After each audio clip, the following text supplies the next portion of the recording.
Ladies and gentlemen, this is our main event of the evening. Hardin and Planix Promotions, in association with your sponsors this evening, the International Creative Events, proudly presents an eliminator for the Super Bantamweight Championship of Europe. Over 10 3-minute rounds. Between and introducing firstly in the blue corner, wearing the red trunks trimmed with black, he's scaled 8 stone, 8¼ pounds. And comes from France. Would you please welcome Luigi Mancini? And his opponent across the ring in the red corner. He's wearing the white trunks trimmed with black. He's scaled 8 stone at 10 pounds and comes from Crawley in England. Would you please give a nice warm welcome to Alldis?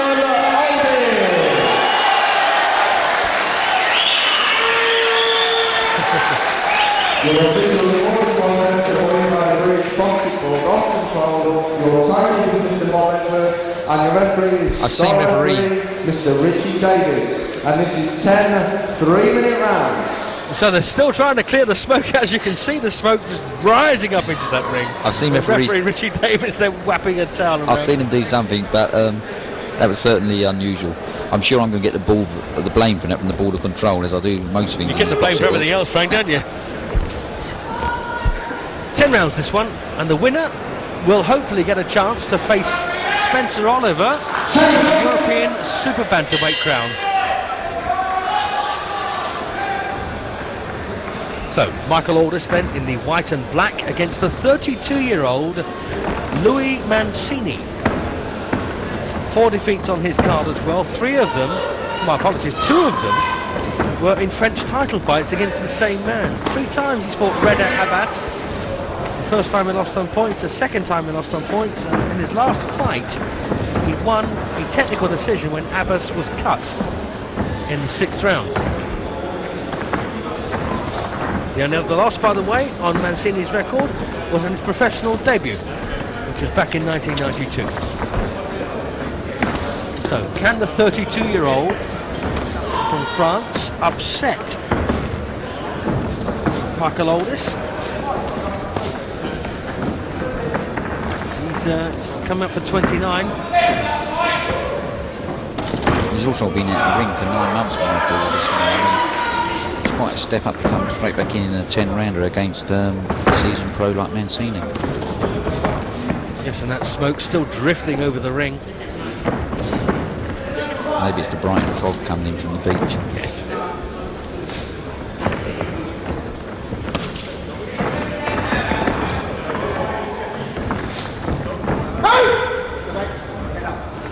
Looks a bit like Mickey Cantwell, doesn't he, Mancini? Yeah, a little bit taller. Certainly got the same hairstyle.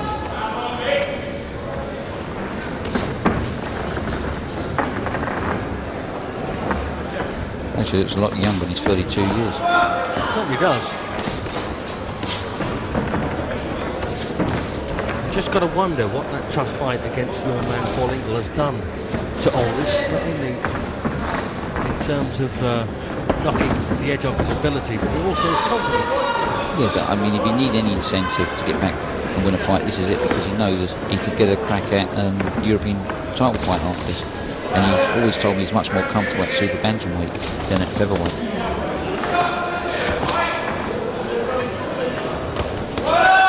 That's a fair right from Mancini.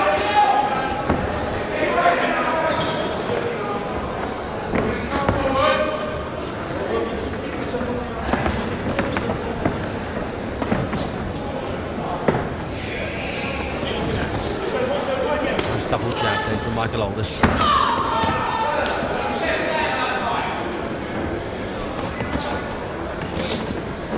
Your heads. Good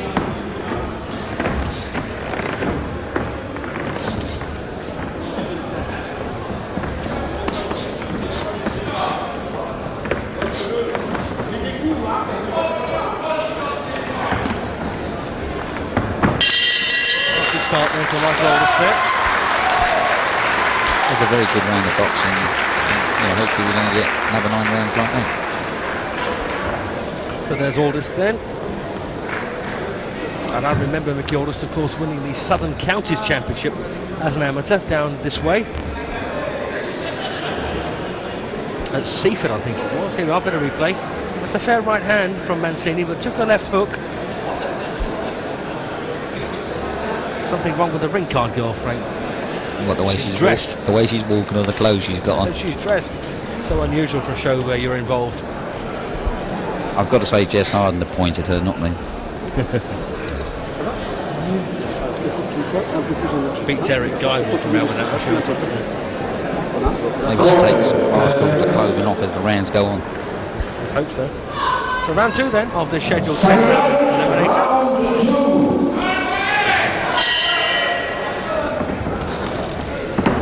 So Mickey Alldis then in the white and black shaven skull. And if, you know, assuming that Michael Alldis wins this one, Frank, is he capable of giving Spencer Oliver a good fight at Super Bantam? You know, he's strong, he's determined. I mean, as I say, England, he went 11 rounds. Well, Billy Harden, I think he went to 12 rounds and lost on points. So, he's a strong fighter. But, you know, it worries me that he had to take £1.5 pound off him yesterday.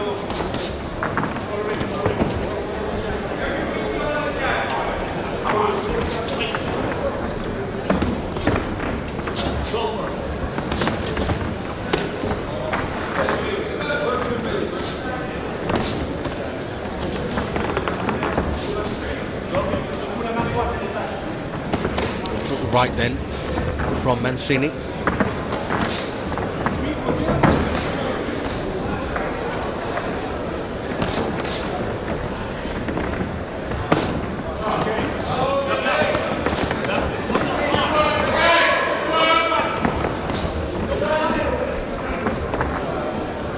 And although the heavyweights generally provide all of the excitement, you get some very good quality boxing down at the lower weights. Yeah, I was just thinking actually, looking at that, I thought to myself, what a difference it is watching two of the smaller weights and a lot more skill and technique being used in, like, two big guys just going in there throwing lever at each other. Well, looks like Michael Alldis is going to up the pressure as this one goes on. Carly Carew there signalling to him to keep it up, to keep advancing, but Mancini responding quite well here. Mancini definitely just come out, as I said earlier on, to fill out Alldis' record. And this will be his last chance, of course, at the age of 32. It's all or nothing, really, isn't it? There's a good left hook by Mancini.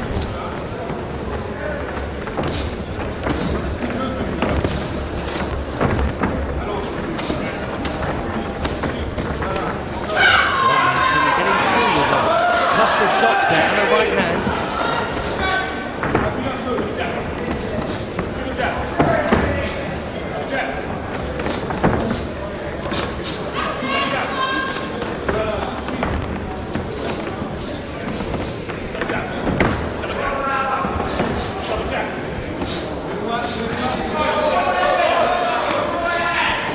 Mancini coming up a weight for this opportunity, and that's going to count against him, isn't it? It depends. He may feel more comfortable. At least he hasn't had to dive to make the weight.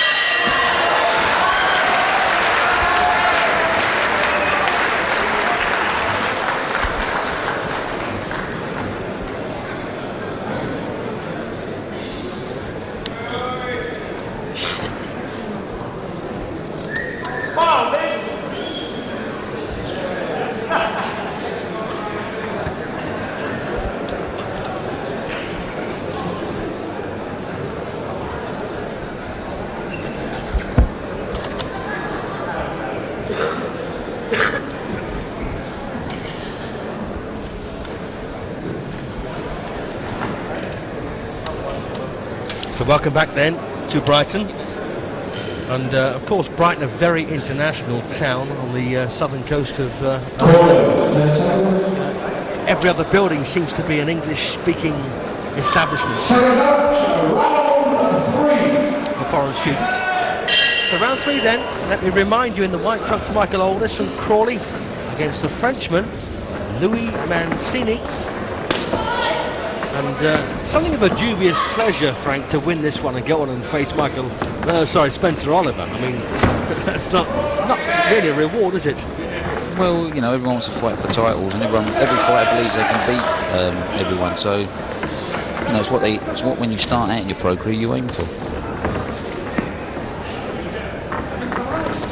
I believe Spencer Oliver's sitting at ringside actually watching the fight. Not hard to miss, is he? Well, wherever Jess is, Spencer is. I mean, together they've done a very good job. Jess has done a good job in his PR and Spencer, and Spencer's responded to everything. He's become quite a name in the boxing circuit now.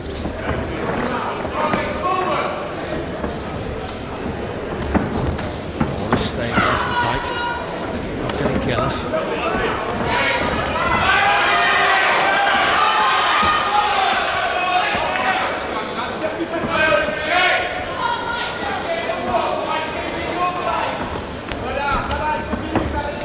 If I was Alldis, I would keep it at a long distance.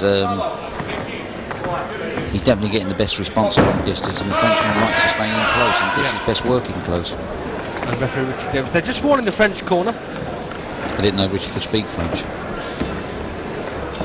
I barely speak English.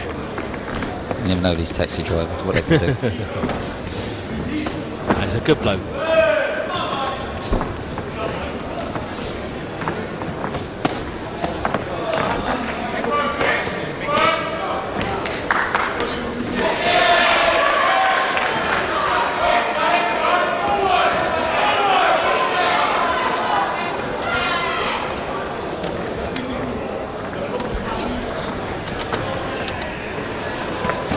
That's a nice little right. This is a very Mancini. interesting round. I mean, there's nothing to separate these two boxers from each other. They're both standing there, and they could actually fight this in the telephone booth at the moment. Yeah, it's another good round. A speck of blood there from Alldis' right nostril. So this Frenchman's been pretty effective. Good left hook there by Alldis. But once again, the Frenchman comes back strong. Nice rhythm between these two now. Oh, good shot by the Frenchman. A good right hand.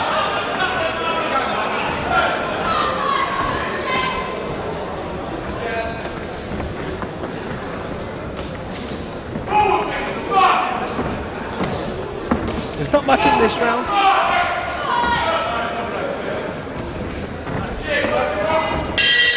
Not much at all in that round. And in fact, I'm quite inclined to go level on that one. I would go, if I had to find a winner, as like the major organisations like to find, I would have just shaded the Frenchman a little bit there. Okay, I'll go along with that. So let's give that. There you are, Fondue, trainer. That is Antoine Farougier. Antoine Farougier then quite pleased with his charge. 3 rounds. He's very confident sitting there in the corner. His eyes are fixed straight ahead of him at Michael Alldis. We've got a dead square with 3 gone.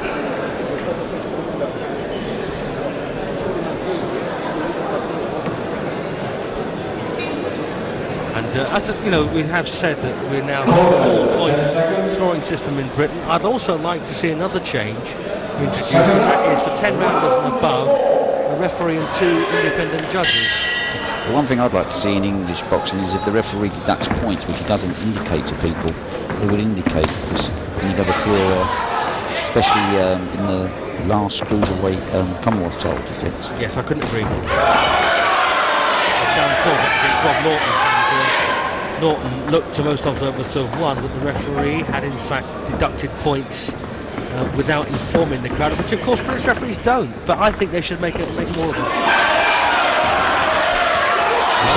Good start for it. Oh, goodness me. That's a lovely left hook. And that was against the run of play. Wasn't it just? He's in trouble. He's in big trouble. It's all over. Shame for Michael Alldis. So superb win then for the Frenchman. Michael Alldis beaten in 4 rounds by Luigi Mancini. What a lovely shot that was.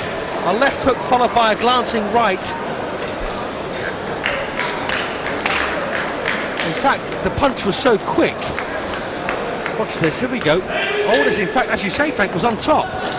Bang, lovely left hook, look at that. It was definitely against the run of play, but I mean, certainly Philip Fondue is becoming a man of winners over here lately. Got to be stopped. Very impressive finish there, and you know, this little Frenchman, give him his credit, Frank, he took his lumps, stayed with it, kept punching away, and found a left hook to win. Well, he's definitely put himself in the pictures for a Ladies and gentlemen, after for a 45 fight seconds with of Spencer round Oliver. 4, UFC having stopped the contest. Michael Alldis, unfortunately, being in no Just here is position to getting- defend himself. Your winner, Luigi Mancini. And the irony is that the champion, the European champion, Spencer Oliver, has left his seat. Well, no, he's in the ring actually. Jess has done another little PR job here. He's making Spencer make a presentation to the French fighter. Well, that's interesting. With your boss in there as well.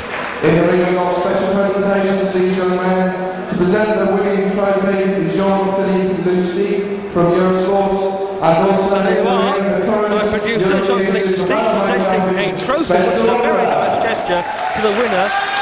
That's Louis Mancini, and Michael Alldis got a trophy also from Spencer Oliver, which is an engraved plaque. And I think that's a really nice gesture. I'd like to see more of that in British rings.